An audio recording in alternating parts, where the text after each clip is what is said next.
Bom dia, irmãos, paz e graça do nosso Senhor Jesus. Que bom Deus ter nos permitido nos encontrar aqui mais nesse domingo. A terra está angustiada, entristecida, mas o Senhor é a nossa alegria. Nada pode nos alcançar, a não ser que Ele tenha decretado. Por isso nós estamos aqui com toda a responsabilidade que devemos ter. Nós vamos ver nesses versículos que serão pregados hoje que Deus exige essa responsabilidade de nós, mas que nós somos filhos do dono do mundo, que nós somos peregrinos, mas nós temos uma nuvem a nos proteger e uma sarça de fogo enorme à nossa frente. Nada temeremos, porque quem pode nos derrubar? Ninguém pode nos separar do amor de Deus.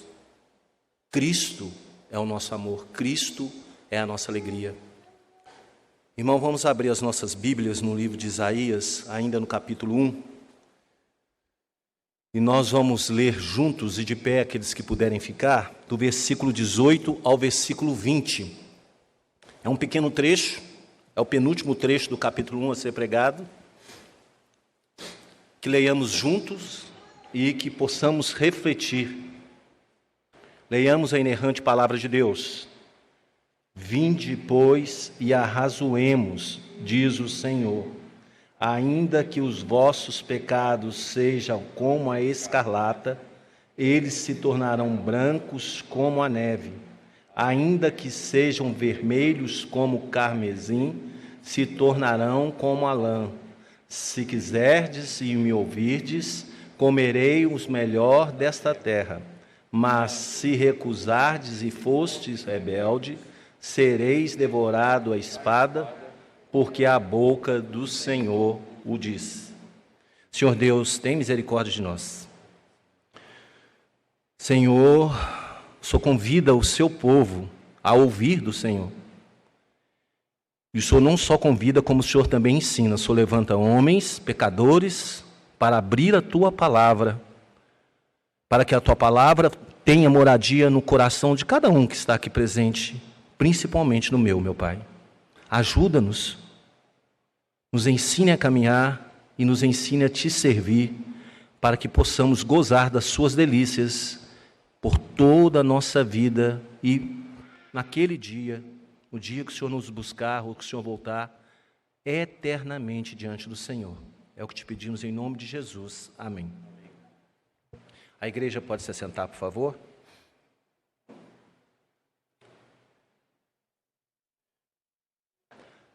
Irmãos, nós estamos dando continuidade à pregação de Isaías, ainda dentro do capítulo 1. E do versículo 1 do capítulo 1 até o versículo 17, que foi pregado em 2 sermões, nós vamos ver que o Senhor fala para o povo de Israel, para o povo de Judá, para Jerusalém, todos os pecados. Deus, na sua misericórdia, porque às vezes quando alguém nos chama a atenção, quando alguém nos repreende, quando alguém nos trata de uma maneira que nós não gostaríamos de ser tratado ou não gostaríamos de ouvir determinadas palavras, nós às vezes nos fechamos e até chamamos aquela pessoa às vezes de grossa, de sem educação, de sem amor.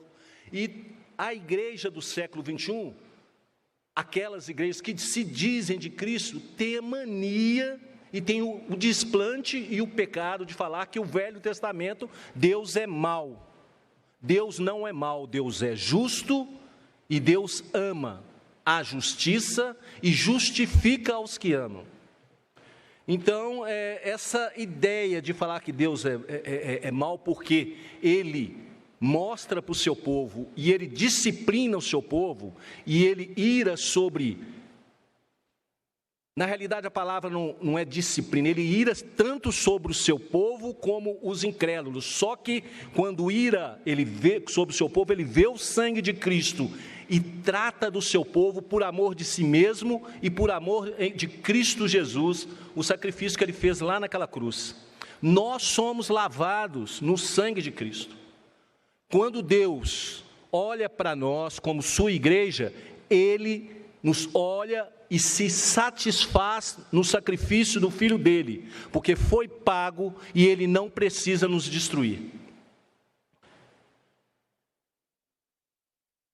E Deus, do versículo 1 ao versículo 17 de Isaías, falou para Israel quem era Israel. O pecado daquela nação, povo de Deus, igreja de Deus, somado à desobediência e à falta do arrependimento, debilitou fisicamente e espiritualmente aquela nação, debilitou Jerusalém. Na próxima pregação nós vamos falar sobre isso.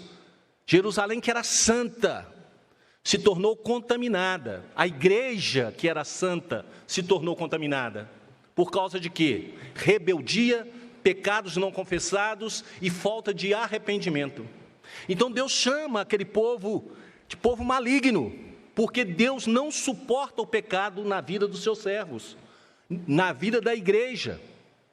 E isso Deus vai e fala com aquele povo, e fala que estava cansado de tê-los todos os domingos dentro da igreja presbiteriana da Pampulha, que é o nosso caso, é o meu caso. Quantos pecados nós cometemos, e Deus tem a paciência, a longanimidade de chegar e nos receber novamente aqui, mas só que naquele caso, naquele povo, Deus estava cansado, porque eles não se arrependiam, eles não acreditavam que eles tinham que ter a vida mudada, a vida transformada, e quando saíam de dentro dos átrios do Senhor, iam para os seus negócios, correndo para trair, para enganar. Será que isso acontece com a gente?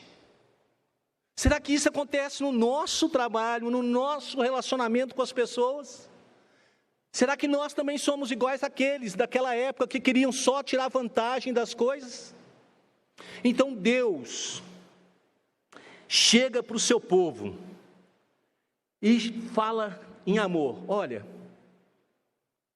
pecadores, príncipes de Sodoma, povo de Gomorra, vem cá, vamos arrazoar, vamos conversar.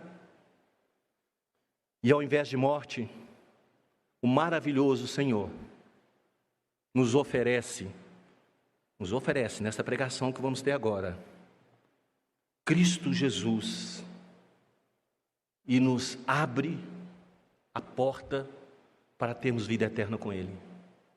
É esse Deus que nos alerta, é esse Deus que nos chama, é esse Deus que transforma a nossa vida, porque nos ama em Cristo Jesus. Então, cada um de nós que estiver cansado, sobrecarregado, se aproprie dessas palavras. Tenha certeza que, se arrepender dos teus pecados, Deus é fiel e justo para lhe perdoar os pecados e te purificar de toda injustiça, de toda injustiça. Israel é convocado à corte da justiça de Cristo e considerado culpado. A igreja presbiteriana da Pampulha é convocada hoje à corte de Cristo e é considerada culpada, porque nós somos pecadores. E em nós não existe possibilidade nenhuma de perdão por nós mesmos, por mãos humanas. Graças a Cristo Jesus, somos resgatados. Graças a Cristo Jesus. A palavra de transição hoje que nós devemos guardar no seu coração é: Deus resiste ao soberbo, mas salva seus eleitos. Então nós somos eleitos. Deus resiste ao soberbo e salva os seus eleitos. Vinde, pois, e arrazoemos. Ao solicitar a presença de Israel diante de si para conversar, o Senhor queria que o seu povo entendesse o que realmente é ser sua igreja. Então, ao chamar a igreja aqui, nesse local que nós estamos, para arrazoar, e é Deus que a arrazoa, não é esse miserável pecador que está aqui à frente. Esse pecador que está aqui à frente é um necessitado dessa conversa, desse arrazoamento com Deus. Deus quer chamar o seu povo e quer que ele entenda: olha, eu quero explicar para vocês o que é ser minha igreja. Deus exorta fortemente para que se lembre a quem eles pertenciam, quem os tirou do Egito, Quem os trouxe até aqui? Quem nos tirou do mundo? Quem alegrou a nossa alma e nos fez sentar aqui para ouvir da palavra do Senhor? Quem fez isso? Deus, pelo poder do seu Espírito, que nos encheu e que nos enche a cada dia, nos transformando e nos fazendo ter consciência do pecado e nos dando o arrependimento necessário para que não sejamos considerados ímpios.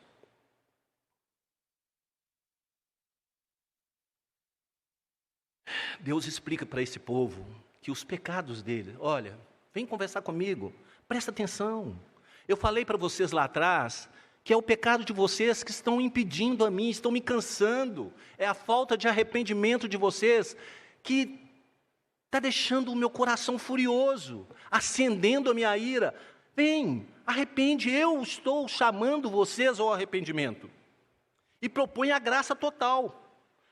A pergunta que fica aberta aqui é se diante da proposta da salvação, nós, os que fomos considerados culpados, vamos aceitar luz ou vamos querer continuar nas trevas? Quando Deus nos chama para razoar, quando Deus nos chama para confessar, não é que nós vamos aceitar, não é que nós vamos fazer pelos nossos braços.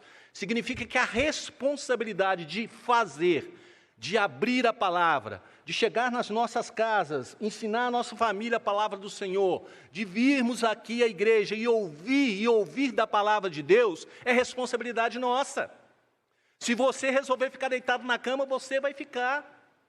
E você vai perder a oportunidade desse chamado de Cristo para conversar com você, para conversar comigo, para conversar com a igreja. E Deus, ao chamar esse povo, aquele povo para conversar, ao nos chamar para conversar, Ele nos diz o seguinte: vai continuar assim?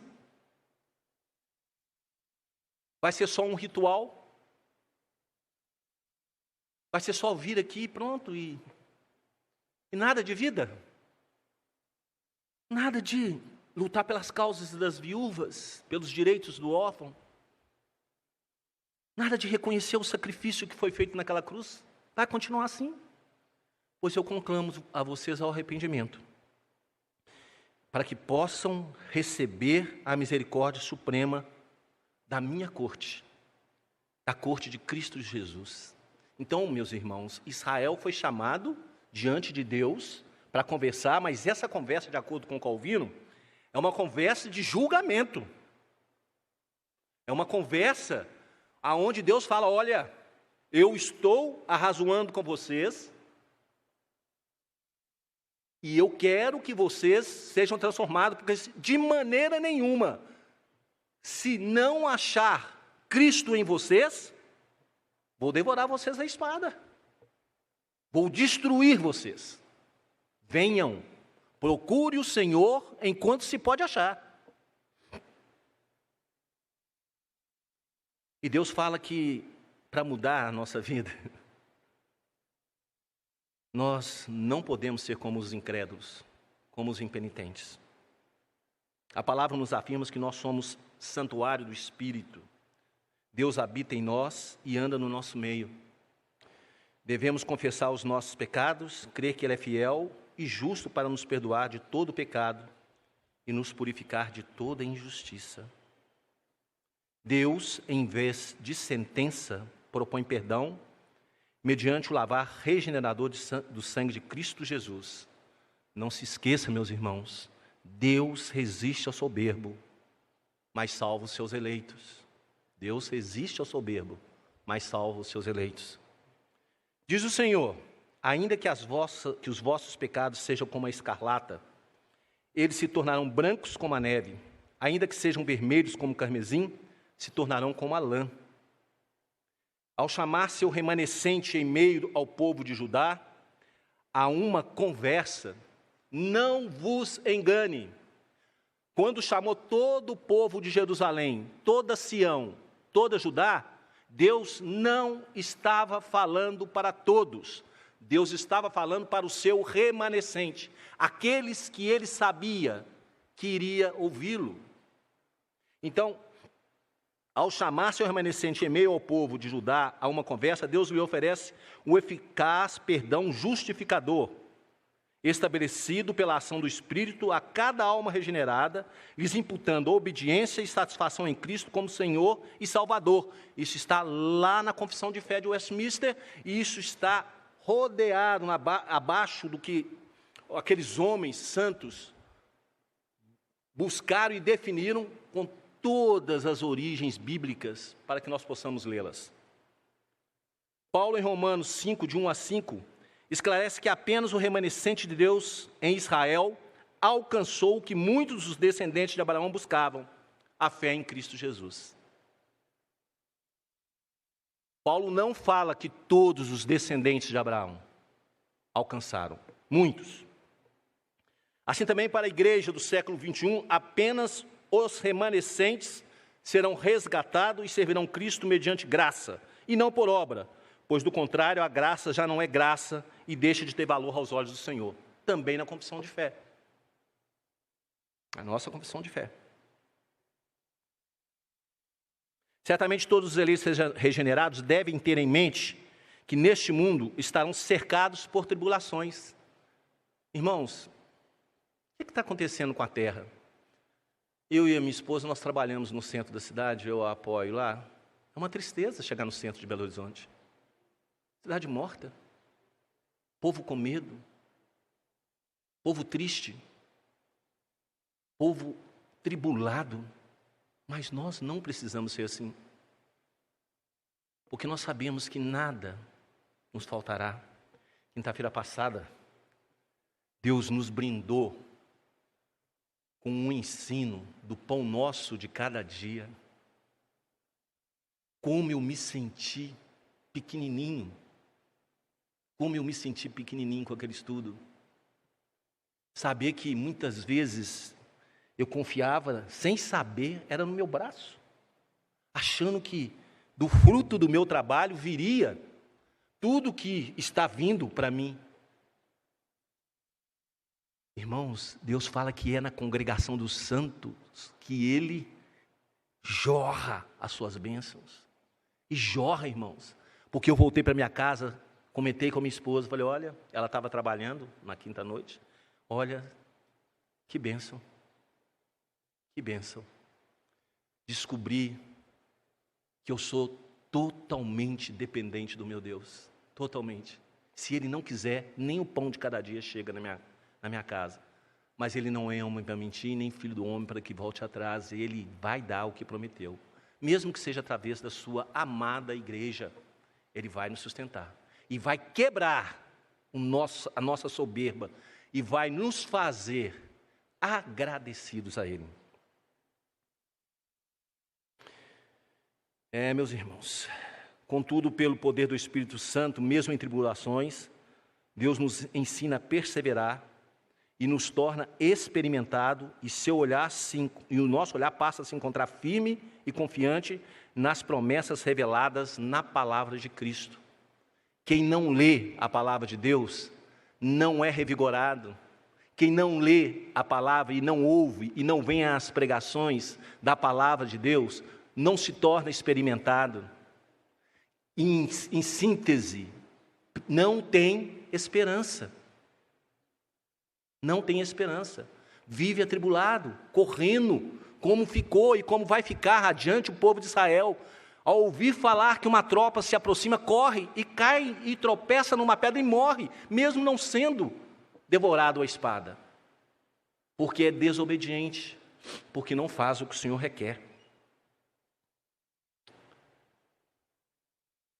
Agora, ouvindo a palavra do Senhor, clamemos por um coração quebrantado pelo Espírito, todos nós que estamos aqui, restaurado pela fé que nos é dada por Cristo e disposto a confiar na proposta feita por nós pela santa palavra. Venha, arrazoemos, vamos conversar. Aí no seu coração, pense, hoje é tempo de pedir perdão a Deus e mudar de rumo, todos nós. Deus propõe ao seu povo restauração em Cristo mediante graça, fé e obediência. Contudo, infelizmente ou felizmente, os impenitentes sucumbirão à espada. Infelizmente, porque nós nos entristecemos, porque nós gostaríamos que todos fossem resgatados. E felizmente, os nossos inimigos serão destruídos quando daquele glorioso dia do Senhor. Até quando, Senhor? Até quando não nos vingará? Se quiseres me ouvirdes, comerei o melhor desta terra, mas se recusardes e fordes rebelde, serei devorados à espada, porque a boca do Senhor o diz. Então isso aqui não é uma promessa de homens, isso aqui é a palavra de Deus. Toda a Bíblia é a palavra de Deus. Esse livro não contém a palavra de Deus, esse livro é a palavra de Deus. E é só pelo poder do Espírito que nós podemos reconhecer isso. Nós cantamos aqui que os ímpios não podem se igualar a nós. E é verdade, porque nós temos o maior tesouro, aquele que não enferruja. Nós temos a paz, a graça e o poder de Cristo, que está dentro de nós pelo Espírito e anda no nosso meio. Anda no nosso meio. Então, em qualquer lugar que nós estivermos, mesmo que sejam escuros, mesmo que sejam tenebrosos, Cristo está andando ao nosso meio. E muitas vezes nós falamos que muitas vezes Deus nos carrega. Quanta tristeza para aqueles que estão adoecidos. Cristo está carregando, pode ter certeza absoluta, carregando, confortando, mas Deus deseja e pede a oração de cada um de nós pelos irmãos. Nós temos orado, nós temos ligado, nós temos nos falado. Graças a Deus pelo milagre dele, que todo mundo fica aí, gritando nos cantos da terra, é a ciência, é o milagre de Deus. É Deus colocando em todos os homens a capacidade de crer. É um pedacinho, pedacinhos do poder de Deus que sobrou nesse homem caído que está aí, e ele começa a buscar conserto, e traz coisas para o povo de Deus, porque para ele traz um conserto temporário. Para nós que já temos o conserto de Cristo, nós recebemos esse conserto temporário, usufruímos deles, e quando estivermos em Cristo, estaremos louvando e agradecidos a Deus. Eles não. Se não se arrependerem, se não retornarem dos seus maus caminhos, serão destruídos. Isso não é maldade de Deus, meus irmãos. Isso é justiça. Isso é justiça. Se quiserdes me ouvirdes, comereis o melhor dessa terra, mas se recusardes e fordes rebeldes, sereis devorados à espada, porque a boca do Senhor existe. Quando a gente lê esse versículo para a igreja, dá a impressão, pode dar a impressão, uma falsa impressão de que a escolha em obedecer é obra da mente humana. Porque fala, se quiserdes, Então basta eu querer. Um mais indouto pode falar, basta eu querer. Então, se quiserdes, Lê do engano. A confissão de fé de Westminster nos diz, baseado em Efésios 2, 8 e 9, que o homem não gera a fé salvadora. Esta é um dom de Deus. Está lá em Efésios 2, 8 e 9, eu tirei da confissão que nos diz que homem nenhum gera para si mesmo a fé salvadora. Isso é um dom de Deus. Então, a tentativa de o homem tornar-se justo pelo princípio da obediência irrestrita é um engano de Satanás. Em qualquer lugar que nós formos e achar que nós somos suficientes, nós estamos sendo enganados. Em qualquer estrutura de vida que nós estivermos vivendo e acharmos que nós somos suficientes, nós estamos sendo enganados. Em qualquer relacionamento, seja entre pais e filhos, marido e mulher, se acharmos que somos suficientes, estamos sendo enganados. É engano de Satanás. Jamais isso funcionou para ninguém, porque aqueles que morrem pensando assim vão dobrar o seu joelho diante de Deus naquele dia e vão confessar: ó Deus, Agora eu vejo, mas aí é tarde. Aí será tarde. Bom, ninguém foi salvo pela perfeita guarda da lei, já que os atos legais exteriores apenas escondem a pecaminosidade interior, fabricando hipocrisia atrás de hipocrisia em nossa vida, dia após dia. Isso está lá em Mateus 23, 13 e 29. Ninguém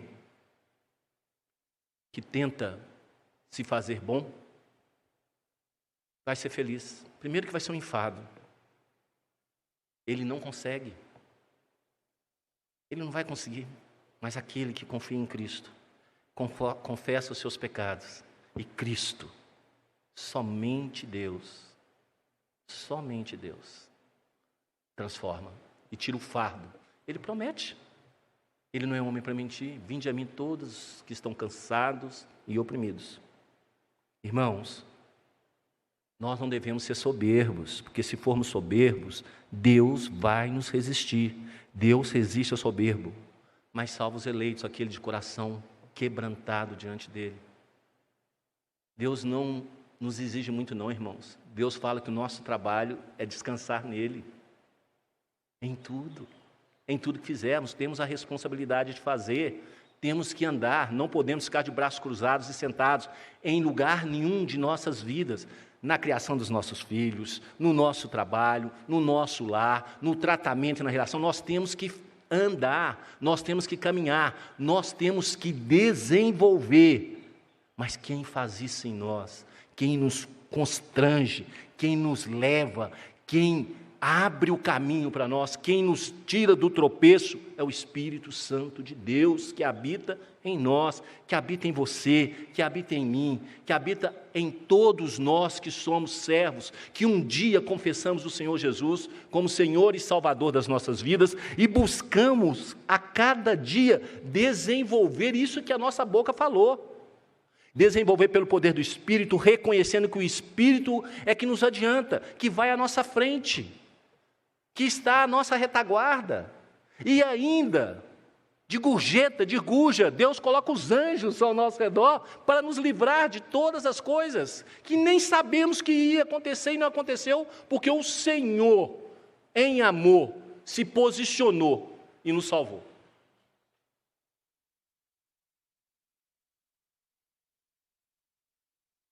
Ao dizer ao povo, se quiserdes, Deus não está estabelecendo poder de escolha aos homens, meus irmãos, e sim impondo a responsabilidade pelos seus atos. Então, ao falar para nós, aqui na santa palavra dele, se quiserdes, Deus não está estabelecendo que eu vou querer e eu vou fazer. Ele está falando, a responsabilidade é sua, Vitor. A responsabilidade é sua, igreja do Senhor. A promessa está condicionada, presta atenção, se quiserdes e me ouvirdes. A promessa está condicionada a quê? Se quiserdes e me ouvirdes, a promessa está condicionada a ouvir. Então, não basta querer. Para querer, eu tenho que ouvir. É o inverso. Vem cá, eu vou chamar você para conversar. Vamos arrazoar? E eu vou te falar, e você vai ouvir. Tendo ouvido, a responsabilidade é sua. Se quiserdes e ouvir. A promessa está condicionada a ouvir e contraposta à frase, mas se recusardes e fores rebeldes, do versículo 20, dá uma olhadinha aí. Mas se recusares e fores rebeldes, contrapondo a esta frase, Deus nos faz entender que o problema aí é obediência e deixar o pecado. A promessa está condicionada, mas se está contraposta, mas se recusares, olha, se for desobediente, se não obedecer, se recusares, e fores rebelde, e não se voltar para mim. Isso está no versículo 20, nós podemos inferir com certeza bíblica. Inferir-se que a necessidade de obediência é implícita. A obediência é implícita. E o abandono do pecado é necessário.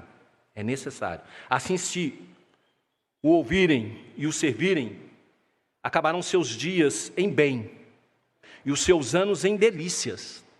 Está lá em Jó 36:11. Se nós ouvirmos o Senhor, os nossos dias acabarão em bem. Todos nós achamos que isso se refere a dinheiro. Mas esse acabar em bem não só é o suprimento da necessidade de cada dia, mas também o estar gozando em Cristo Jesus. Maravilhoso! Maravilhoso é estar na presença de Cristo Jesus. Irmãos, Deus não nos dará o pão de cada dia. Deus nos dará o pão de cada dia. Sustentará, não permitirá que nada nos falte, mesmo em um contexto de dificuldades. Comentei quinta-feira com o pastor, fiquei muito tocado sobre a soberba do homem, às vezes de pessoas que estão sentadas no banco dessa igreja, de não querer receber uma ajuda da igreja, quando necessária, uma cesta básica, porque acha que isso é vergonhoso. Irmãos, isso é soberba. Se você está precisando e está passando necessidade e não procura a igreja de Deus, ou se você tem para oferecer e não doa à igreja do Senhor, isso é soberba, isso é pecado. Deus quer transformar isso nas nossas vidas, Deus quer nos ensinar. A gente é assim, irmãos. A gente quer. Aí Deus tem que dar uma paulada na cabeça da gente, para chegar até desmaiar a gente, para que a gente acorde. Fala, Senhor, me faça ser diferente. Por favor, Deus, me faça ser diferente.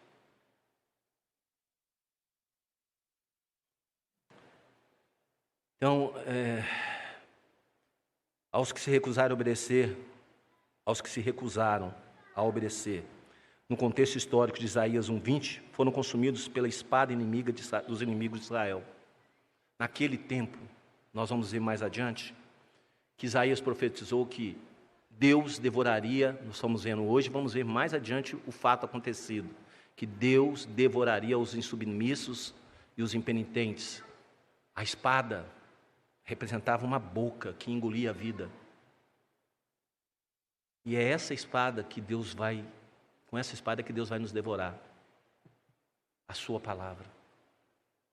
Ao lermos a palavra dele, nós vamos achar escrito aqui: se não me ouvires, se fostes rebeldes, serei devorados pela minha espada. Porque Deus vai nos julgar pela sua palavra. Mas naquele contexto, era a espada da Assíria, era a espada da Babilônia, que nós vamos ver mais adiante. Isaías fala, não só Isaías, como em Jeremias, fala que o povo ia ficar com tanto medo, que ia tropeçar numa pedra, ia cair e ia morrer, de tanto medo. E aquilo, o que me deixa às vezes triste, é pelos meus irmãos, que muitas vezes, se afastando da casa de Deus, estão tropeçando em pedras que não precisariam estar tropeçando. Poderiam estar aqui no nosso meio, recebendo de Deus tudo aquilo que Deus quer dar para nós. Conforto, amizade, delícias. Que coisa melhor de saber que tem alguém que te ajuda a se sustentar? Que coisa melhor saber que você tem pessoas dispostas a falar com você, a conversar com você, a te ajudar a andar com você, que não vai te criticar, nem vai achar que você é um lobisomem, vai ver que você é um pecador necessitado de Deus, porque Ele também é. Quantas vezes foi pregado aqui pelo nosso pastor que aqui é um lugar de pecadores, cuidando de pecadores. Homens inspirados pelo Espírito, iluminados pelo Espírito, que vão caminhar com outros homens que necessitam também de serem iluminados.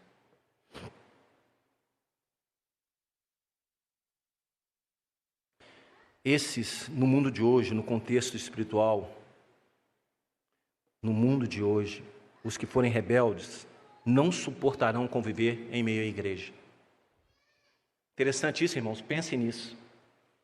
Os rebeldes vão ser tirados do meio da igreja. Agora ou quando o Senhor voltar, na época de colher o joio, de separar o joio, ou até mesmo, vai se tornar enfado, vai tornar difícil. Aqueles que não estiverem na congregação dos santos se lançarão ao mundo, perseguirão a igreja e, não havendo arrependimento, serão julgados para a morte. É duro, mas Deus falou tudo isso nesses pequenos versículos, nesses 4 versículos. Deus falou isso para aquele povo. Os tesouros aquinhoados por esses homens impenitentes neste mundo se enferrujam. E a ferrugem desses tesouros dará testemunho de suas recusas quando julgados pelo Senhor. Terão suas carnes atormentadas pelo fogo abrasador da ira de Deus, já que entesouraram ira para o dia da ira. Isso está lá em Tiago 5:3. Está lá. Luz, a palavra é boa para educar, a palavra é boa para me levar a refletir, a palavra é boa para me levar a mudar de vida. Essa é a palavra de Deus. Vamos aplicar? Abstrai-se que o juízo e o perdão são ambos obras divinas. Destruir e salvar, obra de Deus. Deus perdoa o pecado dos homens, estabelecendo-o em sua dignidade, na dignidade do seu Filho. A condição exigida por Deus é a confissão e o arrependimento, junto com a mudança interior. Se confessardes os vossos pecados, se confessardes que o Senhor Jesus é Senhor e Salvador da sua vida, e se mudardes de vida, comereis não só o melhor dessa terra, mas certamente estaremos com Cristo Jesus, se confessarmos. O segundo ponto que nós abstraímos: apesar da degradação de Israel naquele contexto da profecia, o Senhor possuía um remanescente, e Ele falou para o seu remanescente. E eu tenho certeza absoluta que cada remanescente ali, pastor, se sentiu aliviado ao ouvir a voz do Senhor pela boca do profeta. Todos que serviam a Deus, que olharam para dentro de si, viram ser pecadores, mas que falaram: Senhor, o Senhor sabe que eu busco o Senhor, eu luto. Aquilo que eu quero fazer, às vezes eu não consigo fazer, mas o Senhor sabe que eu me dobro diante do Senhor como um vermezinho, e peço perdão, e procuro andar no dia a dia. Tem misericórdia de mim. Esse quebrantado, esse dependente, eu tenho certeza que ele se sentiu alegre, porque ele sabe que o Senhor resiste aos soberbos, mas dá a graça aos seus eleitos. Nesses últimos dias, o Senhor também mantém esse remanescente. A igreja, ore e clame como remanescente, para se manter firme à palavra e viver a lei de Cristo. Você não vai conseguir, mas Cristo vai estar vivendo por você e te amparando e te carregando. Aonde você cair, Ele vai te levantar. Ele não só vai te levantar, Ele não só vai te erguer, como Ele vai caminhar com você. Terceiro ponto: a igreja deve se arrepender e se purificar dia após dia, deixando o pecado. Então Deus perdoará e esquecerá o pecado do seu povo em resposta à sua obediência. Irmãos, vocês têm notado que Deus sempre dá a saída? Deus nunca te coloca num cantão e te espreme lá com uma lança para te matar. Ele sempre abre a porta atrás, na parede, se for preciso. Tem uma música aí que não é muito reformada, mas ela fala que Deus abre até o mar. Ele abre o mar, e se o mar não abrir, Ele nos faz passar por cima do mar. Isso é para aqueles que amam a Deus. Isso é para os que amam a Deus. O quarto e último item: a igreja tem um chamado ao arrependimento e à retidão. Deve se apresentar diante de Deus arrependida e convertida à sua autoridade, dar atenção aos cuidados da lei e viver uma vida santa. É isso que Deus pediu quando chamou o povo de Israel para arrazoar. Foi isso que Deus falou e é isso que Deus está falando para nós hoje. Vou contar uma historinha, ela é uma historinha, o autor dela chama-se David Fico. É rapidinho, para a conclusão. O Salmo 22, um salmo de Davi, sofrimento e vitória do Messias, descreve com detalhes a agonia de Cristo na crucificação. Mas um versículo que às vezes pode passar, de acordo com David Fico, passar desapercebido, é o versículo 6 que diz: mas eu sou verme e não homem, opróbrio dos homens e desprezado do povo. E é lindo quando entendemos porque Deus utiliza o termo verme do hebraico tola.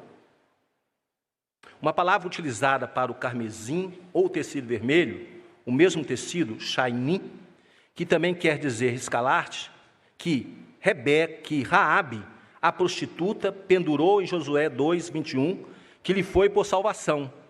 Raabe pendurou os seus pecados como verme, um tecido carmesim, que lhe foi, tecido que representa pecado, que lhe foi por salvação.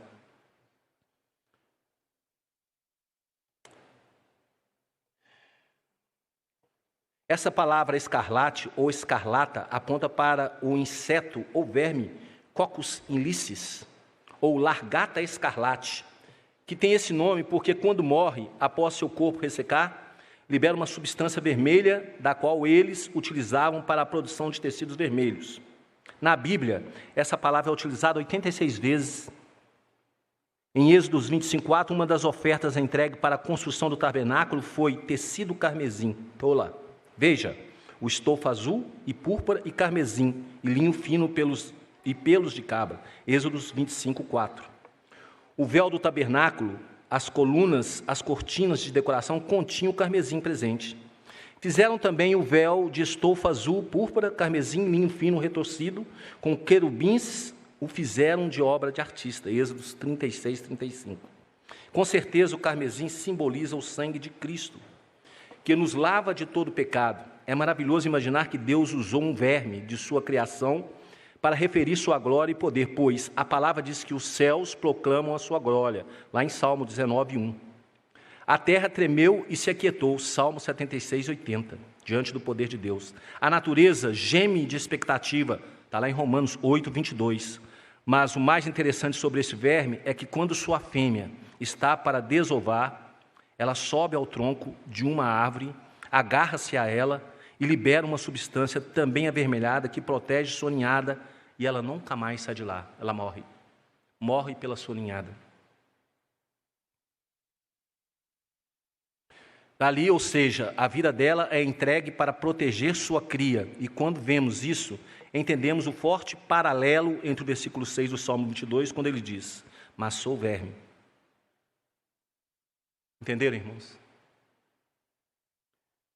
Ele está não só falando a respeito da vergonha que está sofrendo na cruz, mas também está dizendo: eu entrego a minha vida para a minha igreja viver.